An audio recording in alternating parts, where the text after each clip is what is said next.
Hi there, it's Martin, and if the school run is one of your most stressful times of the day, especially those morning school runs, you're going to want to listen to this. You're going to want to watch this. So stay tuned, and I'm going to get you to consider three things. Before I do, though, I just want to share with you a quick story about the school run and how this has all come about, because I want to share this while it's still fresh, because I've literally just got off the call with my coach. You know, my dear friend, coach mentor, Adam Brooks. Yeah, even coaches have coaches. Everyone should have coaches. You get a different perspective. You talk things through. You can plan. You get held accountable. This is how we grow. This is how we improve. So obviously I'm a massive advocate of that. But I just came off of a call with Adam, and we hadn't planned this, but we ended up talking about success and congruency. And it all came about from talking about my morning routine. And before you switch off, not getting up at 5 a.m. and doing an hour of meditation and then doing a plunge pool, and not that. I'm talking about the school run. Literally the school run. So the thing that every parent in the world knows about, the school run. And I was reflecting on my journey with the school run and what I do now, and how I look forward to it, how I just anchor it in every day. But it wasn't always like that. And I now see, when I'm doing the school run, I see other parents doing exactly what I used to do when I was back in the corporate world for 20 years. For most of those years, the morning school run was the most stressful part of my day. By far the most stressful part of the day. It was a case of getting yourself ready, getting your kids ready, and then rushing to school to get them there on time because you don't want them to be late. And then some inconvenient person puts a 8:30 conference call in, and they kept doing this, right in the middle of the school run. So I'm juggling a conference call whilst rushing my kids to school, trying desperately not for them to be late. It's going on hands-free in the car, so they get to hear, like, what? And then we're at the car, and I'm like this with the phone, and then dragging them along, trying to get them to school. On so many occasions, being brutally honest with you, I would get back to the car in tears. It was so stressful. It was such a rush. I'd spent no time connecting with my children. It was just logistically get them there, and then off they go, and then I'd feel guilty about that. And then I was juggling this conference call, and then I also knew that I had to get to work, which is up to about an hour's commute. So I'm dropping the kids off at 9:15. There is no way on God's green earth I'm going to get to work at 9 o'clock. And that used to stress me out, because then it was like all of that, and now I've got a massive commute, and now I've got to try and get to work and not get told off or whatever the story is. I'm late again, or the worst way to start your day, right? I see this now doing the school run. My school run is not like that anymore, but I see it day in, day out. I see the parents herring down the road, breaking the speed limit, having near misses with other cars, with children. I see the parents dragging their kids along the road, rushing to get to school, no matter what the time is, rushing to get to school, because the parent is like, oh my God, I've got to get to school, and I've got to get to work, I've got to get to work, I don't want to be late. I don't want to be late because, I don't want that on my performance review, and I don't want anyone to feel bad or ill of me, and because I want to keep this job, and I don't want to have an awkward conversation. And so much stress, and I see it, and I feel it, because that used to be me. And I'm not here going, oh, look at Martin, holier than thou, look at you now, right? But I want to give you an indication, paint a picture of what my school run now looks like. And I'm also going to give you some hope, because that started towards the end of my corporate career.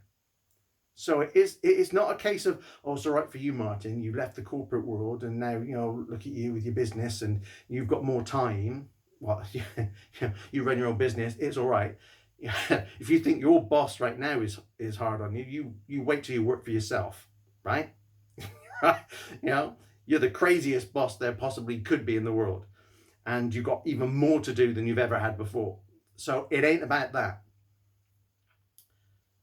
But it did start at the end of my corporate career because something changed. And I'm going to come on to that. But let me just give you an indication of what we now do, why I look so forward to it.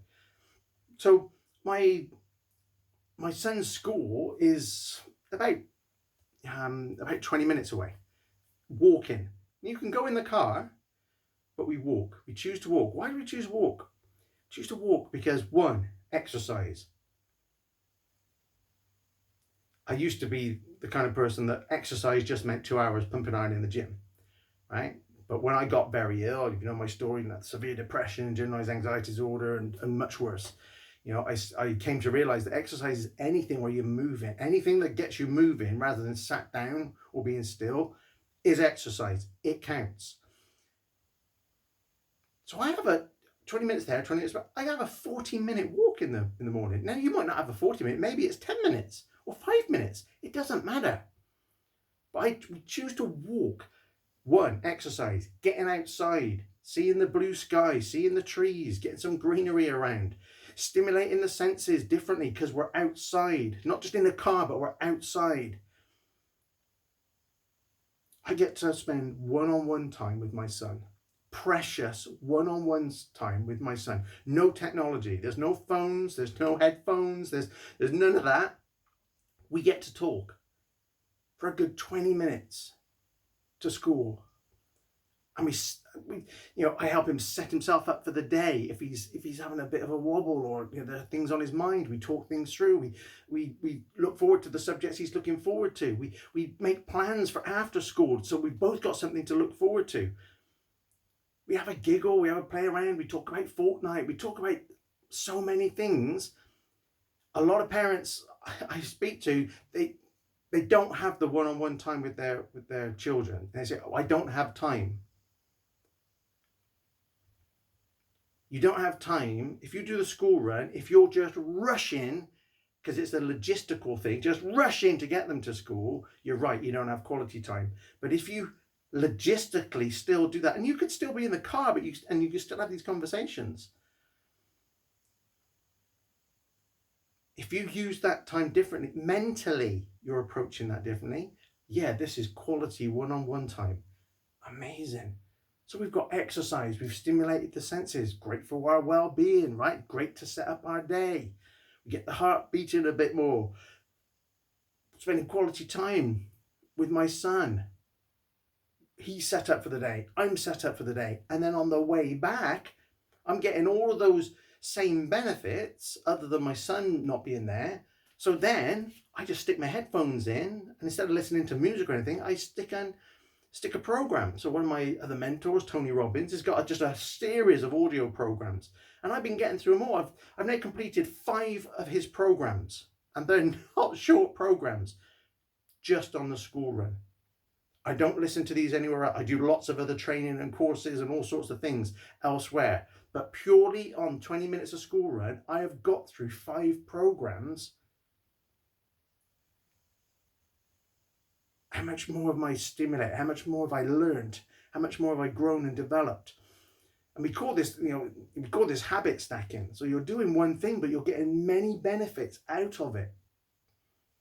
It is so powerful. It's like if you go to the gym and you're on a treadmill. I mean, it's not the most interesting thing to do, to be honest.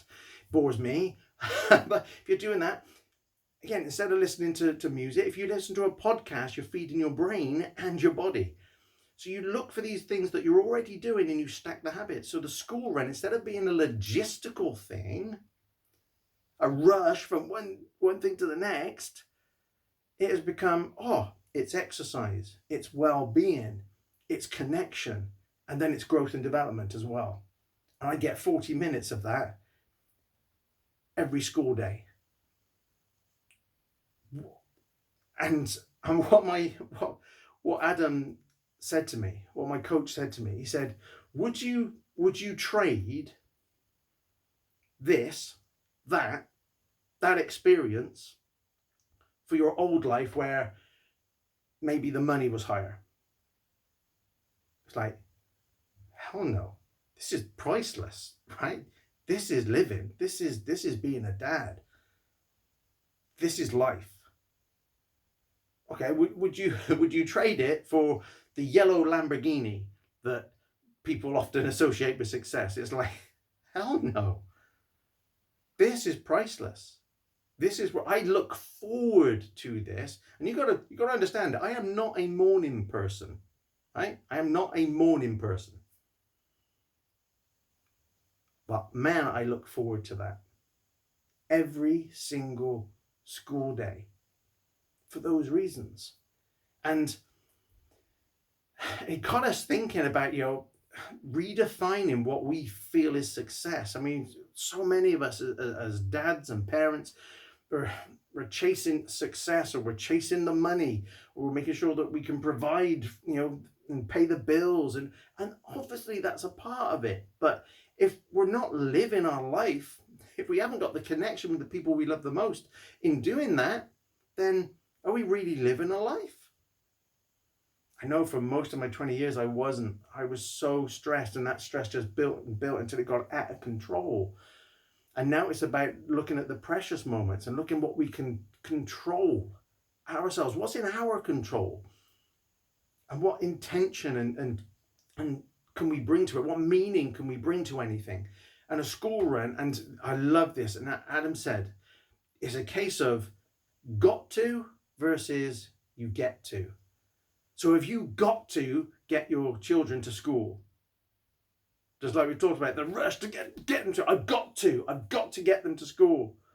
And then I've got to get to work. Have you got to? Or do you get to? Do you get to take your children to school? Do you get to connect with them? Do you get to have that quality time every school day, just to set you up, to set them up? So many dads I speak to say they want to put their family first, but they don't. This is just something really simple. I know not every parent out there is doing the school run, but I'm telling you now, maybe you could engineer it so that you did a few times a week, or once a week, or maybe you do it every day. Just think of it in a different way, and all of a sudden you've got a different quality to your morning. It's exactly the same process logistically. Or you may now decide, well, actually, I won't use the car every time. Maybe I'll walk some of the times. I tell you what, it makes a vast difference. But even if you did use the car, use it to talk, use it to connect, use it to have fun, use it to set yourself up and your children up for a great day. Like I said, make plans for after school. That helps, gives them something to look forward to, and you. And it also holds you to account, so that your working hours don't creep and creep and creep. You go, oh no, I promised my son, my daughter, that I was going to be there, and we're going to go to the park, or we're going to go watch that movie, or we're going to go and play ball in the garden, or whatever it might be. Use that time. Have you got to do it, or do you get to do it? What a different quality. I love that. I'm going to be using that a lot. So this is what I wanted to share with you. That's how I go about it. But here's the thing. I said this actually started, yes, I own my own business now, and I build it for the lifestyle I want. Not other people's demands and pressures. But this all started towards the end of my corporate career. And my corporate career came to an end because I got so ill, right? Everything got so out of control. I couldn't work. I kept getting signed off week after week after week. And that happened for a year. And then I had to make a decision. But there was a glimmer. There was something that changed, that amongst all of the chaos, something that I held as being really precious. And I was so grateful for it, irrespective of everything else. You see, because I described how my mornings were so stressful all of the time. And do you know what I did? Because this had been going on for ages. I would say months, but it was years, if I'm honest. Do you know the simple thing I did? And I say simple, I don't mean easy, because it can take courage. I spoke to my manager. That's it. I spoke to my manager and I explained just how stressful the mornings were. I explained what the routine was. I explained the impact it was having on me and that I was getting back to the car in tears. I was explaining the impact it was having on my children who were stressed and anxious and rushed going into school. I explained about the 8:30 conference calls. And you know what? Do you know what they said? I mean, I had a gold nugget in that manager at that time. He said, don't worry about it. He said, decline the calls. First off, decline the calls. Your work hasn't started. You need to be with your family. Your family needs you. Your focus should be 100% be on your children in the school run. It should not be on a conference call. The business can wait. The business is always going to be there doing stuff. You don't need to put yourself at risk, because again, I see it, and I saw so many accidents in my commuting days, 20 years commuting. I saw so many accidents. It's people not paying attention very often. And if you're trying to concentrate on a conference call and trying to respond to that and join the dots, you are not concentrating on the road, and you're certainly not concentrating on your children. He said, look, you need to be 100% focused on your children. So do that and then get to work. So I explained that the commute then was a real stress, because I knew that I couldn't possibly get in for 9 o'clock. You were nearly an hour away. And he was like, it's okay. I'm not going to hold that against you. I know your personal circumstances. I know your commute. And we're grateful that you do commute, because when you're here, you add massive value. It's okay. And I've got your back. Anybody says anything, I've got your back. I cannot tell you how that stress melted away, and the impact, again, amongst all the other chaos that had built up over 20 years, to have that moment in the morning when I didn't, it was still a rush and whatever, but to not have that stress of the conference calls, to not have that stress of the commute, to be able to spend more quality time with my children. It was, when we started that, it's not with the same kind of level of quality that we've got now, because I've grown into that and I've developed that. But I tell you what, it was so much more relaxed. So anyone thinking, oh, it's all right for you, Martin, because you're out of the system and all that kind of thing. It's like, no, I still need to be very deliberate and intentional about that right now, because I've got more to do than I've ever had. And I've got more commitments than I ever had. So I have to design that. I have to get out of my own way. And when I was in corporate, I asked for help. I just got honest. And I got the support that I needed to free me up. And like I said, I know that conversation might take some courage, and you never know what the response is going to be. But if you hold back and just keep being stressed and have all that detrimental effect on you, your family, day in, day out, because you're second guessing what somebody might say, a manager might say, or your supervisor might say, oh, they're not going to let me, they won't understand. If you're second guessing that, you're not giving them a chance. I mean, if somebody came to you with that, would you listen? Would you at least try to understand? Would you help them? Probably would. There's a good chance that other person across the desk will too, but you're not going to know. You're not going to know until you actually have that conversation. And you know what? And if it goes sideways, the conversation, fine, you've learned something else. And maybe you need to make some other choices, but give the benefit of the doubt. Have some faith, have some trust in people, which I know when we're low and we're stressed, that can be difficult.